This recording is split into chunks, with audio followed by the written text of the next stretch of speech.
The last few weeks I've been preaching about what's next, and I'm talking about is what's next. What do we do as post-resurrection, post-Easter people?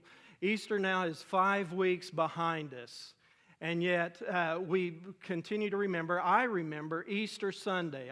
I remember the joy, the excitement, the music. Everybody's dressed up. Everybody seems to be genuinely thrilled and happy. We had 4 services, 900 people coming to those services. It is a great and wonderful celebration every year that we have at Easter. The problem with that is that Monday always arrives, and with Monday we go back into our normal everyday routines. Yes, we're here on Sunday, and granted, every Sunday should be like that. Every Sunday is a resurrection Sunday. Every Sunday is a time that we celebrate that Christ resurrected, that He lived for us, He died for us, and was resurrected for our salvation.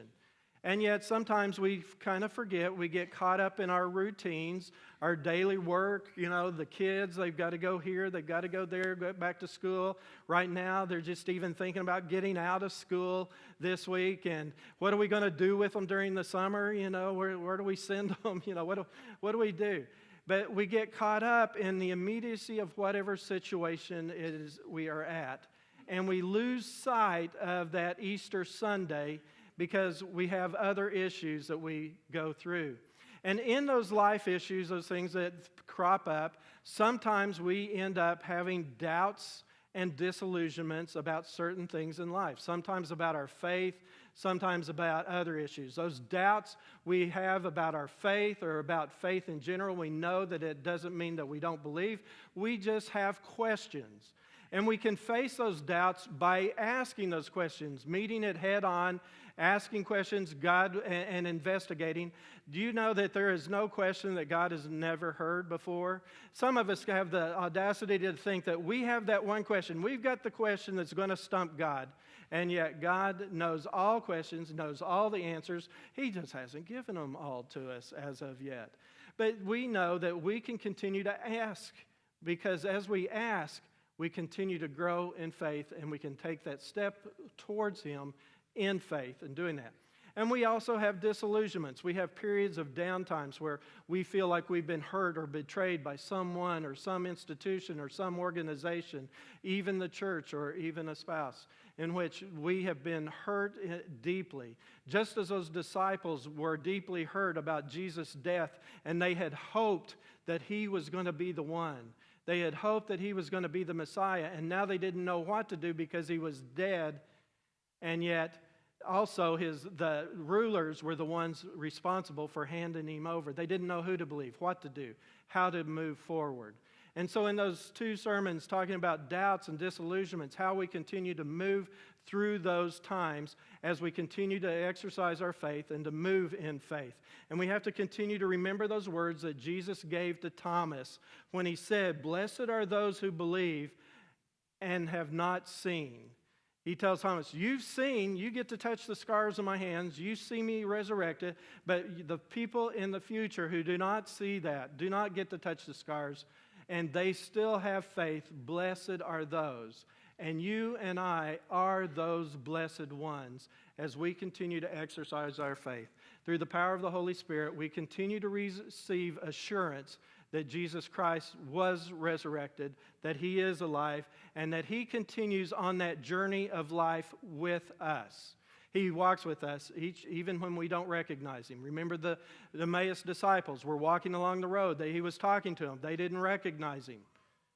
And yet, as He broke the bread and He gave the wine, their eyes were opened, and they realized that He was on the journey with them. And so this morning, I look at the 3rd resurrection appearance by Jesus that's recorded in the book of John in the 21st chapter. And so let's see how that resurrection appearance worked its way out. Afterward, Jesus appeared again to His disciples by the Sea of Tiberias. It happened this way. Simon Peter, Thomas, called Didymus, Nathanael from Cana in Galilee, the sons of Zebedee, and 2 other disciples were together. "I'm going out to fish," Simon Peter told them, and they said, Well, we'll go with you. And so they went out and got into the boat, but that night they caught nothing. Early in the morning, Jesus stood on the shore, but the disciples did not realize that it was Jesus. He called out to them, "Friends, haven't you any fish?" "No," they said.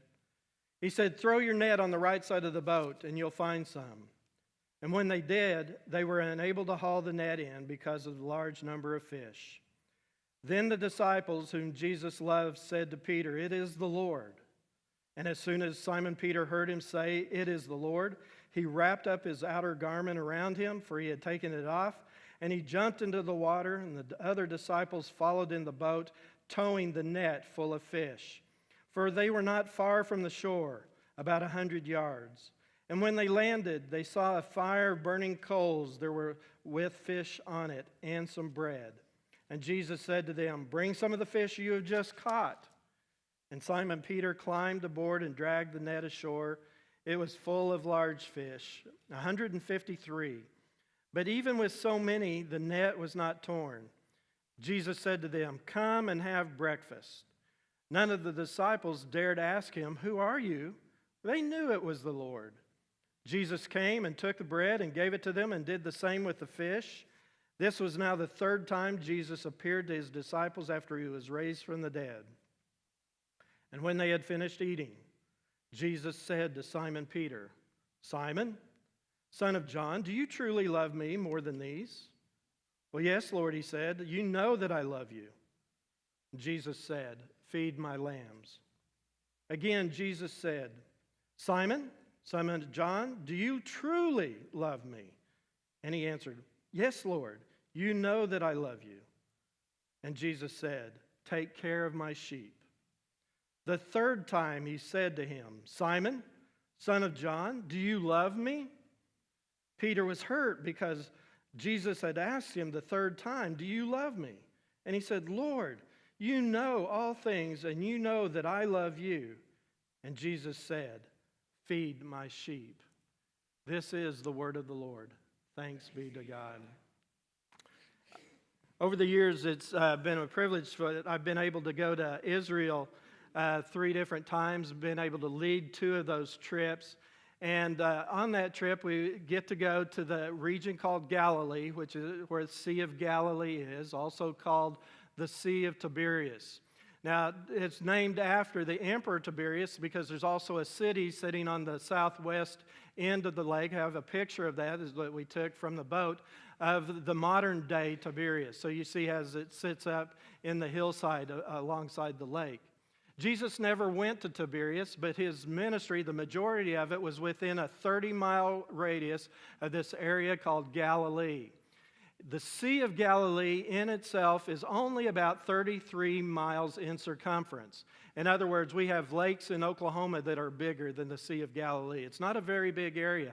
I have some additional pictures that show the coastline. So in the boat, you can look out, and you can see the coastline all around, from all the way around, east, west, north, and south. And so you can tell it's not a very big area. But it is an area that is very important and vital to Israel because that's where their water supply comes from. And so going from this locked up room in Jerusalem where they were holed up for I don't know how long, now suddenly we see in this appearance that they are now in the land of Cana, in that region where they originally began, where Jesus did the majority of his ministries. Now, as they made their way back to the area, it is their home. Cana is on the north end of the Sea of Galilee. It is where the Jordan River flows into the sea. So the Jordan River flows in, and then you have the lake, and then it flows back out towards the south. All fishermen know. How many fishermen we have in here? We got fishermen in here this morning? Yeah. Okay, 1, 2, a couple fishermen. Okay, I saw, you got your hands in the back. All right, don't worry about it. Anyway, so my fish are in the office over here, so just so you know. I fish all the time. But anyway, fishermen know that you go where the water's the most oxygenated. And so as the water flows from the Jordan in the north into the sea, that's where you go to fish. That's where Peter and his other disciples had their business. Now, Peter was quite the businessman. You know, and they're back there at the sea for a couple of reasons. One is it's their home. But other than that, also when we read in the book of Matthew, in one of those post-resurrection appearances, Jesus says to Mary, tell the disciples to go to Galilee, and that's where they will see me. And so they're there probably also in expectation. Is Jesus going to appear? Is he going to show up? We saw him in Jerusalem, but is he going to show up here? And in the meantime, while they're waiting, Peter says, well, let's go fish. You know, because that is their livelihood. You know, that's what they do. They still have to make a living. So they're waiting instead of just waiting around. Peter's always the one who starts things. He's the one who's he's always the pusher. He's always the one that's far out there. He's always trying to get things done. So he says, let's go fish. After all, it is his livelihood. You know, he's quite the businessman. And in fact, we still have St. Peter franchises today. Did you know that? This is a picture I took up there. For 58 shekels, you can get a St. Peter's fish. Half one, yeah. So anyway, it got a bigger laugh in the earlier service. You guys, you got to catch on. Keep up, folks. Keep up. And so they were out fishing all night long. And of course, they didn't catch anything until a stranger from the shore yells at them, have you got any fish? And of course, they yell back and they say, no, we don't. And he says, well, take your nets out. He said they were fishing on the left side. He says, throw it over on the right side and you'll catch fish. And sure enough, they threw it over. They got so many fish that it was hard to haul in. They brought them back aboard. Now, if this story is a reminder of something for you, it is true. It's right. Because at the very beginning of the ministry, of Jesus' ministry, when he calls the disciples, if you'll remember, almost an identical fish story. The disciples had been out fishing all night. They came back. They hadn't caught anything. Jesus talks them into going back out, putting their nets down. They reluctantly did so. They go out and they catch so many fish that they had to have other boats come over to help them to carry it back in. So you have that story at the very beginning of the ministry, and it's bookended now by this story of catching the fish at the very end of the story. So as it still takes Peter a little bit of time to recognize it. In fact, it takes John to say to him, and I say it's John because he says it's the disciple whom Jesus loved, and it is John's book, so I'm pretty sure that John's writing about himself. They identified 7 disciples as being there. Simon Peter, Nathaniel, doubting Thomas was there, the sons of Zebedee, which are John and James, and then 2 other disciples it doesn't name. But it's John, it says, it's the Lord. And as soon as he says that, Peter looks up, and he jumps in the water, and he starts swimming towards the shore. You know, he grabs his tunic, and then he jumps in, and he's swimming to the shore to go see Jesus. I just get in my mind, I see this picture of Jesus standing on the shore and just sitting there shaking his head, laughing. Peter, Peter, Peter. You know, it's always Peter. He does things before he even thinks. He just gets out there and he jumps in and he rushes in. He doesn't even beat the boat by that much. The boat's right behind him. They gathered the fish in. They row back into shore, and there they are. And Jesus said, hey, why don't you go get some fish out of the boat, you know? I've got a picture here of a boat that was literally found buried in mud, and they have determined it literally was 2,000 years old. This is an identical boat to the one that they were fishing in. So you can see it's not all that big.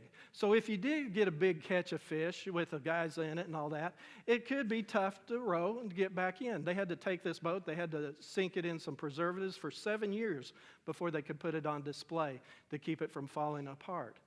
But this is the type of thing that they're doing. They're fishermen, they catch fish, and yet we have them here. Jesus meets them on the shore. He tells them, let's have breakfast. Get some of the fish you caught, let's have breakfast, showing the bodily resurrection.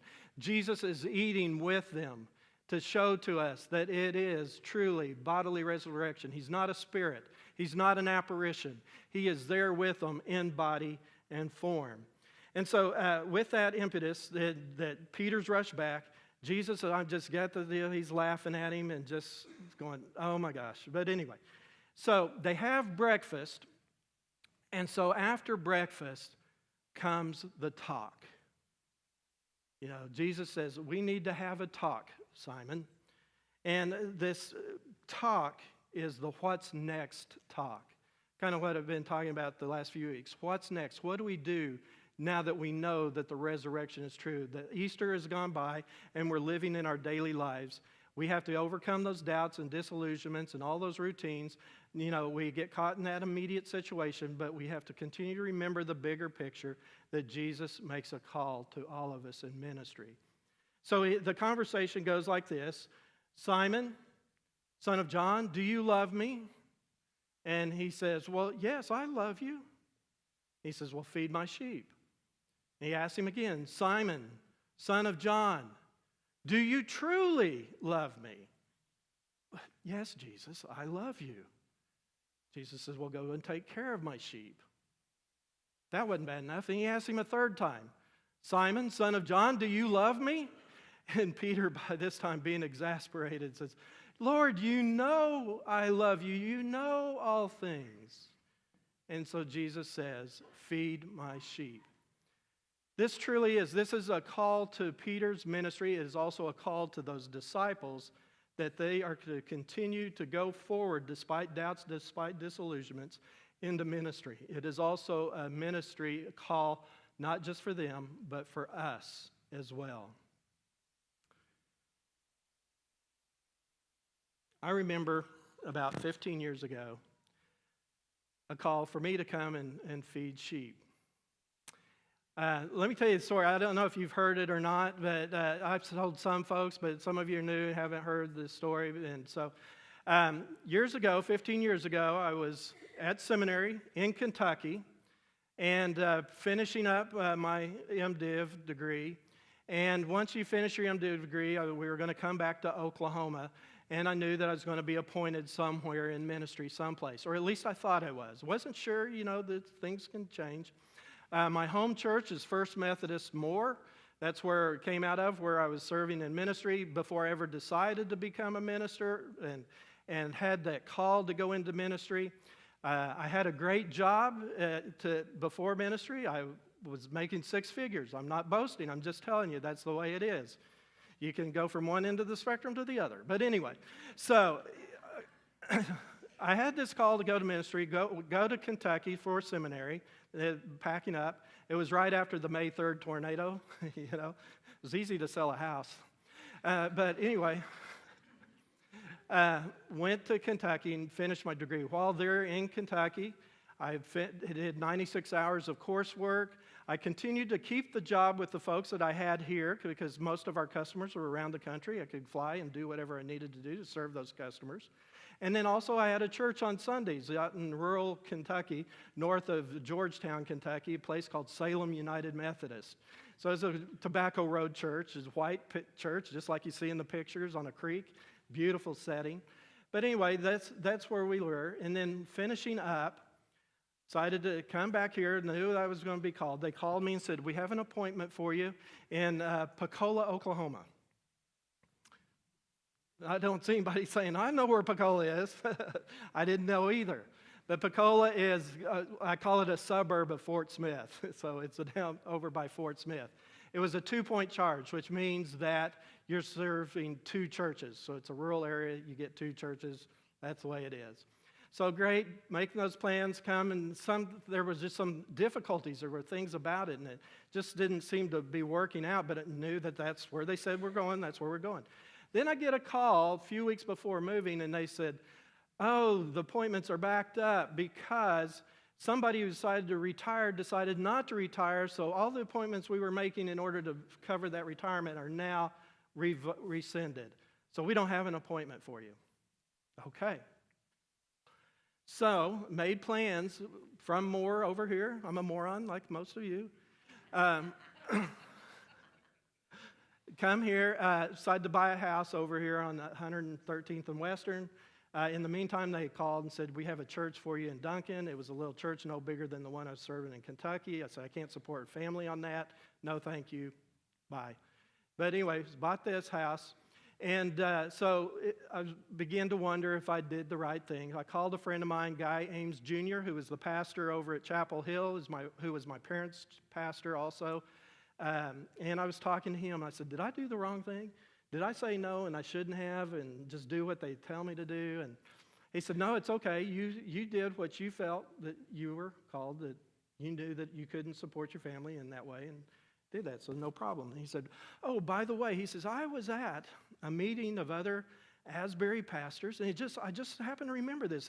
One of the pastors asked for prayer because he needed an associate, but he can't pay full-time pay. He only needs them part-time.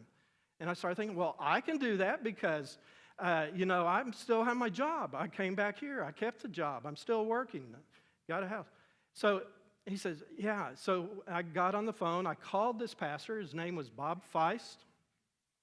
Not all of you know who Bob Feist was. Bob was the pastor here before DA, the senior pastor. I called Bob, and I got his answering machine.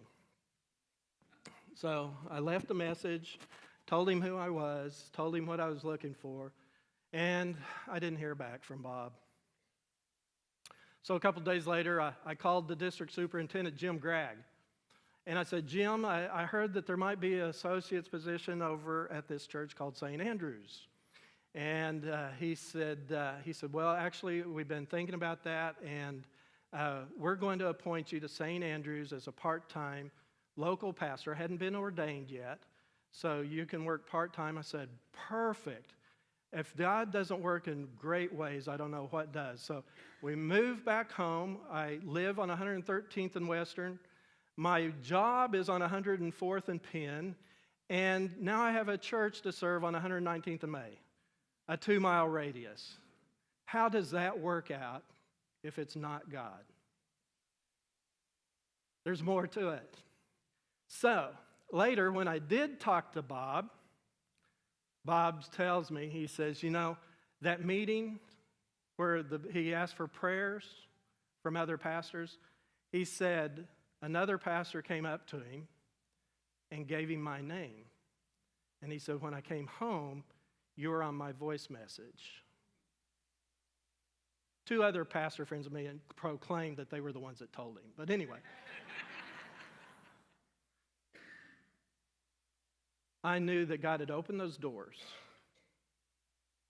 and he called my name, and he said to be in ministry. And whether you know it or not, he's called each and every one of your names also to be in ministry. And so as Jesus talks to Peter, and he asks him those questions, and Peter is frustrated because he asks him 3 times. He says, go feed my sheep. Do you truly love me? I don't know why he decided to do 3 times. It's probably or could possibly be because if you remember, Simon Peter denied Jesus 3 times. And look at that because when Jesus is asking him those questions, he always says, Simon, do you love me? He's not calling him Peter. Remember, earlier he'd given him the nickname Peter, the rock, but Peter was not very rock-like when he denied Jesus 3 times. And so I just kind of surmise that, he's asking him 3 times because of that. Or it could be that he's just trying to get Peter to realize and to get it to sink in. Let's think about it. When you ask your kids to go clean their room, do they do it on the first time? No. Go clean your room. Okay, no problem. Did you clean your room? I was on my way.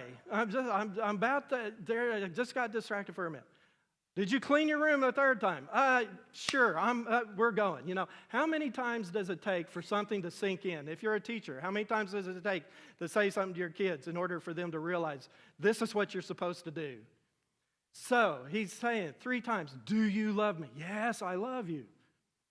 Okay, your mission is to feed sheep.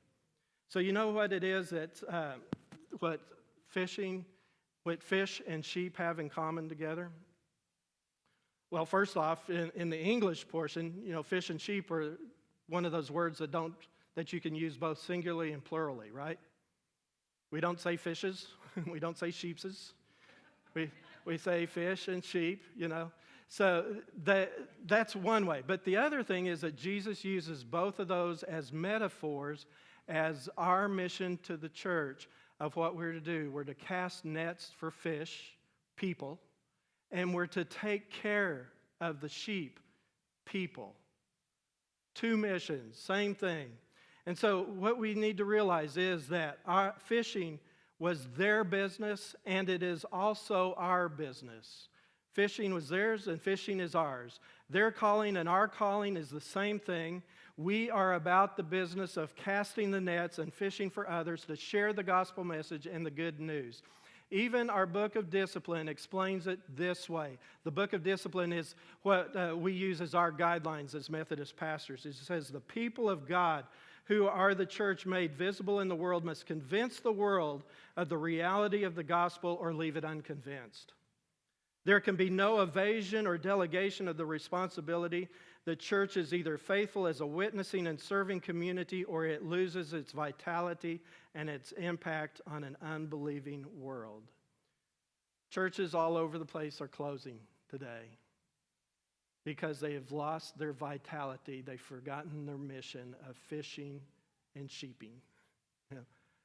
And so a story goes like this. One of the pastors wrote a story for his newsletter. It said, there's this factory, and it was a big factory, and the factory produced lubricants and oil and grease. And it manufactured a ton of it. It was doing a great job. And so the superintendent one day was leading a tour group through the factory, showing them the machines that were working and grinding along to produce the oil, produce the lubricants. And he'd show them different areas and different machines, and they go through and they see the packaging area and how that works, the offices, the administration. Somebody finally asked, said, well, where's the shipping area? And he said, well, we don't have a shipping area. So, well, why not? Because it takes all the oil and grease that we produce to keep this place running. You see, we get caught up in just doing, working, maintaining ourselves without remembering that we have a mission to complete. And so our business not only is fishing, but also we have to remember that sometimes we have to throw the net on the other side of the boat. They were fishing on the left side. Jesus says, go and fish on the right side. I could just see their faces. I can just kind of imagine, on the right side? Well, we've never done it that way. Well, next thing you know, they'll be telling us to fish out of the front of the boat or the back of the boat. Or even they might tell us that women can fish in the boat, and then we're going to have to cover up and wear clothes. Well, there's that slippery slope. In the book, Good to Great, it tells us that every organization must keep its core responsibility, its core mission at the forefront at all times, to never change that core mission. But at the same time, everything else around it can change and needs to change. We have to continue to remember the culture is different. People are different. We don't continue to do the same old things, that we have to continue to be out in front of the culture to help and to guide. So as we go through some transition here, you guys just continue to remember that you have the same mission you've always had, to make disciples of Jesus Christ. It's fishing and taking care of the sheep. Got to continue to remember the children. The children are the most vital part of any ministry. The children die out, the church dies out. You have not retired from ministry or life. You have to continue to minister to the children. Okay, there's my lecture.